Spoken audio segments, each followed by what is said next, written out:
Before Marvel had geniuses, before science fiction became mainstream in India, there was Professor Shanku, a brilliant scientist, inventor, and explorer, created not by a lab but by the imagination of one man, Satyajit Ray.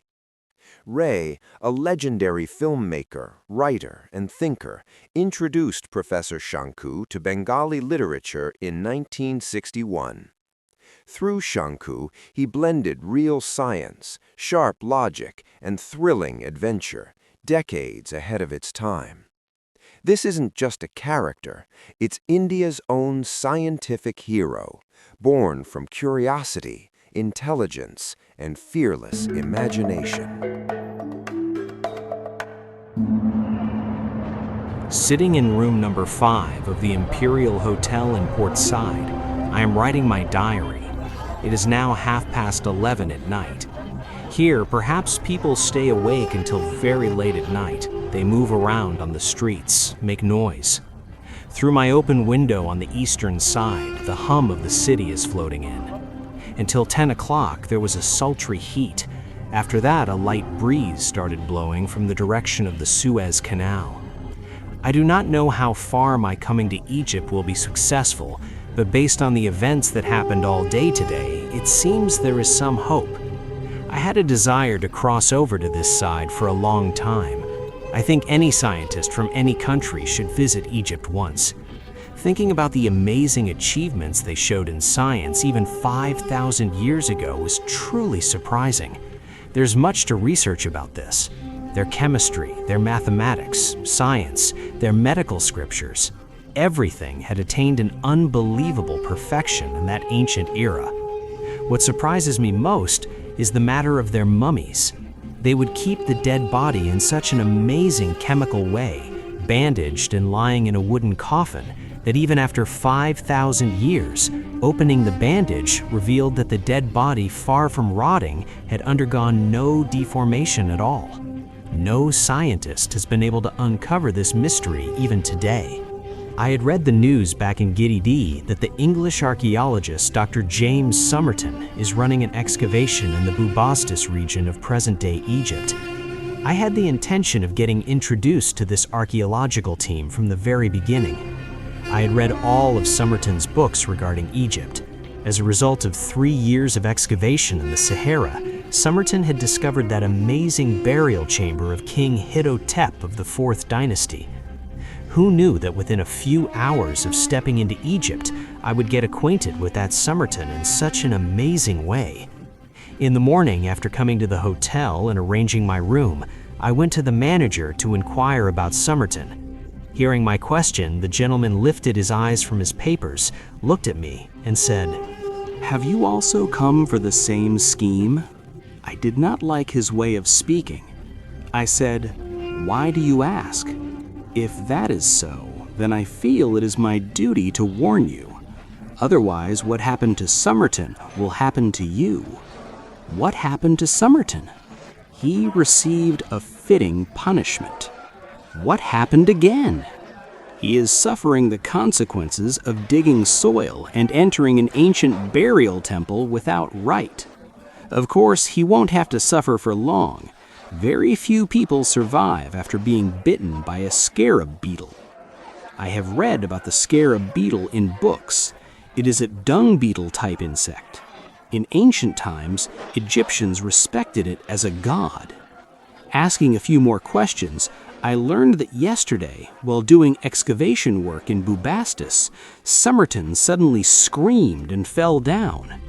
His associates ran over and saw Somerton clutching his right leg calf, face distorted in pain, lying there and saying, "The insect, catch the insect." But the insect was reportedly not found. Somerton was immediately sent to the hospital in Port Said. His condition is reportedly quite critical. Receiving the news, without further delay, I set out for the hospital. I took with me my created medicine, Miraculol. In my country, how many people bitten by cobras and crab scorpions have become energetic after taking just one dose of this medicine? This is nothing compared to that. Going to the hospital, I saw the Sahib's condition was truly critical, but amazing mental strength. Even in this condition, the gentleman is lying quietly on the bed. Only occasionally sudden frowning and facial distortion express his unbearable pain. I entered the room to get a glimpse of him as an admiring reader after giving my introduction, but I was surprised that the gentleman recognized me by name. Not only that, in this pain-stricken condition, in a weak voice, he informed me that he has read many of my science-related books, and my original research-based book on the scientific basis of ghosts and spirits is apparently a very favorite book of his. Perhaps because of this trust in me, he had no objection to taking my medicine. When I returned to the hotel, it was 1:30 in the afternoon. Before 3 in the afternoon, news came that Somerton was feeling much better. There is no fever, the bluish tint of the body has faded, and the pain is much less. There was no doubt in my mind that within tomorrow morning he would become completely healthy. Tomorrow morning I must meet Somerton and propose to join his company for a few days. 8th September, 12 a.m. Today, waking up at dawn, I went to the hospital. He is completely healthy. Even the mark of the beetle bite has vanished amazingly in one day. Seeing the quality of my medicine, I myself am surprised. What strange ingredients were mixed to create this medicine, I did not tell Somerton. Especially if I mentioned the head of a lobster, he might have taken me for a quack. Anyway, there is no end to Somerton's gratitude toward me. I did not have to mention joining the excavation. He himself said it. I, of course, agreed immediately. I saw he is also specially inquisitive about mummies. Not only that, entering these underground ancient burial temples and handling their items, resulting in some ancient curse touching Somerton or anyone in his group and harming them, Somerton also has this belief. His idea is that the dung beetle that bit him was that scarab beetle which Egyptians used to worship. The temple where Somerton is working reportedly has carved images of this beetle on the wall. I knew the information that Egyptians worshipped many animals, beasts, fish and birds as avatars of gods. I told Somerton I heard that in some place, as a result of excavation, a cat's burial temple was found. Oh, that is this Bubastis. Where I'm working now, there, of course it is a discovery from long ago, there are hundreds of cat graves in that room. And just as humans were mummified and kept closed in coffins, cats were kept exactly that way. It was the avatar of the goddess Nephthys. I decided that if I get time and opportunity, I will go see this strange burial chamber. Cats are my very favorite things. I have left my pet Newton at home. Mine feels bad when I remember him. When returning to the hotel after meeting Somerton, the day had advanced and quite a blazing sun had risen. In front of the hotel, a local man saw me and advanced toward me. The man is over 6 feet tall, skin color burnt copper, hair cut short and curled, eyes set deep in sockets, gaze sharp and cruel. The man came forward and placed his right hand very arrogantly on my shoulder. Then, keeping an unblinking gaze on me, he said in broken English, "You seem to be Indian. Then why are you joining this group of white barbarians? What is your headache regarding all the holy ancient things of our country?" I, showing a counter attitude of annoyance, said, "Why? What of it? Does thinking about ancient things show disrespect towards them? Do you know how much respect I have for the Egyptian civilization that I came to this country?" The man's eyes seemed to glow. His right hand was still on my shoulder. Giving a squeeze with that hand, he said, "Respect is one thing, and digging soil with a shovel to enter a holy burial chamber and insulting the dead person's soul is another thing. Do you know where Somerton Sahib is working?" "I know, in Bubastis, in a burial chamber from the time of King Kefren of the 4th dynasty. There lie the graves of my ancestors. Do you know that?" I burst out laughing. "I see you keep news of your ancestors up to 1,400 generations?" "Yes." Whether I keep it or not, go wander around those temples a little more, then you will realize. Saying this, the man released me, walked fast toward the road, and merged with the crowd. I also breathed a sigh of relief and went to my room. Somerton will return to his work site tomorrow, and I will go with him. It is better to pack luggage now. I was feeling an excitement in my mind, exactly like this happened when I set out for the prehistoric animals in the Nilgiri region.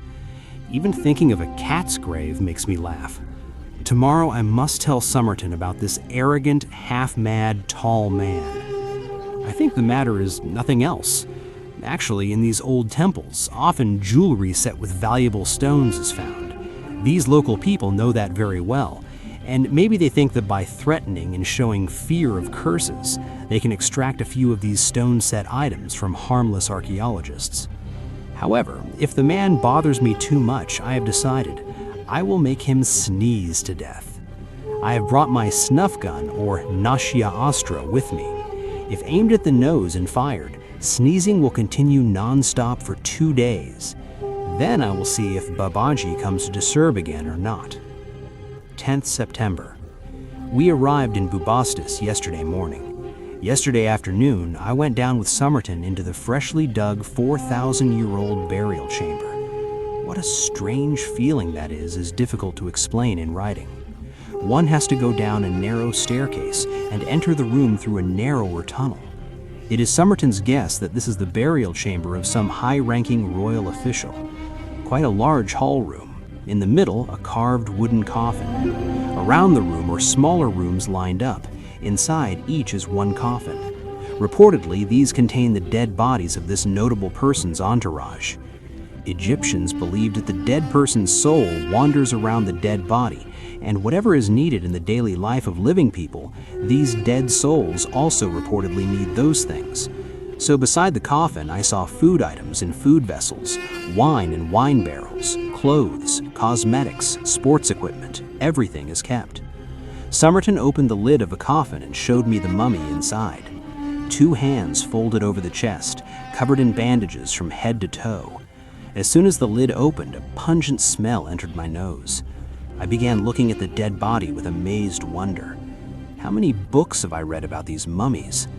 On the mummy's chest, on that 4,000-year-old papyrus paper, something is written in Egyptian hieroglyphic language. I do not know this language. Somerton certainly knows, but like modern languages, this cannot be read fluently. It takes time to understand this language. Somerton said, "In that papyrus, the dead person's identity is there. Not just name and address, but when and how death occurred is also written." After wandering around the burial chamber all day, on the way back to the tent in the evening, Somerton asked me, "Shanku, you believe that ghosts, spirits, or everything supernatural has a scientific basis, right? At least reading your book, it seems so." I said, "That is correct. However, I also accept that just as science has been able to advance in many directions, similarly it hasn't found the clue to many things yet, like why people dream. There's a difference of opinion among scientists about this. However, I believe that within 25 or 50 or at least 100 years, scientists will know the cause of all the mysteries of the world." Thinking a little, he said, "These ancient burial chambers we are entering, according to many here, the dead person's souls becoming displeased with us. Even they are reportedly casting curses at us. Perhaps one day we will have to suffer the consequences of this sin." Hearing the words, I laughed, because the thought of that madman from the other day came to my mind. When I told Somerton about the man, he also laughed. He said, "Oh, he's been after me since the first day. He threatened me too. He is nothing. If he gets some bakshish, he won't bother anymore." I said, "Then why don't you give it and get rid of him?" Somerton shook his head and said, "I have no desire to spend money on these petty people. It increases their greed even more. We have to think about those who will come here for work in the future. It is better to completely ignore him. Seeing no hope of profit after bothering for a few days, he will leave on his own." Returning to the tent, drinking sherbet and cooling down, I sat outside with a canvas deck chair. Looking toward the west, I saw the Pyramid of Giza standing with a dark gray appearance in front of the setting sun. How this pyramid was possible to build in that ancient era is still not properly understood today. To the north of the tent, a line of date trees.